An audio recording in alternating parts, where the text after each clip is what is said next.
Dantigɛli sɛbɛn kɔnɔ mun bɔra octobre kalo tile 19 ACI ye dugukolo feere cakɛda y'a lase k'a fɔ k'olu ka baarada ɲɛmaa Ba Arabiya Ture ko o tun minɛna octobre kalo la sabula ko a tun jalakilen don k'a fɔ ko a ye maa wɛrɛ bolofɛn kɔni tigiya minɛ a la ani ko a ye fanga tigilama dɔ kan sɔsɔ nka abada ko madame Ba Arabiya Ture ma minɛ yuruguyurugu ko la i n'a fɔ a tun carila cogo min na. Dantigɛli sɛbɛn in b'a ɲɛfɔ ko ACI ɲɛmaa yɛrɛ tun ma sɔn Kitiso ka latigɛ dɔ ma Sulemani Bugu kɔni dugukolo dɔw kun kan ko in jubaju ko bɛɛ bɔra a maa dɔw kɔni ka fara ɲɔgɔn kan jɛkulu de la k'olu mun kun taara Kitiso la san 2016 k'a fɔ ko dugukolo mun tun ye 1947 san 1947 waati ye ko dugutigiya sɛbɛn bɛ olu bolo san 2016 ko dun waati tun y'a sɔrɔ k'a fɔ ko Arabiya Ture ale tun tɛ ACI ɲɛmaaya la k'a sɔrɔ ko yamaruya kɔni tun dira ACI ma ko ka dugukolo ninnu tila ani k'a feere san 2002 waati.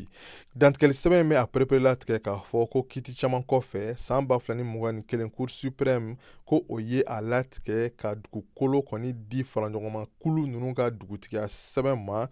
o san kelen yɛrɛ la ko sigidalama minnu kɔni bɛ o yɔrɔw la ni olu sigilen tun bɛ o dugukolo ninnu kan k'olu ye o latigɛ in jalaki wa ko san 2024 Cour d'appel ko ye jo kɔni di sigidalama ninnu ma ACI bɛ a ka sɛbɛn kɔni kun cɛ k'a fɔ ko n'a ma ɲɛ k'olu ka baarada kɔni tɛ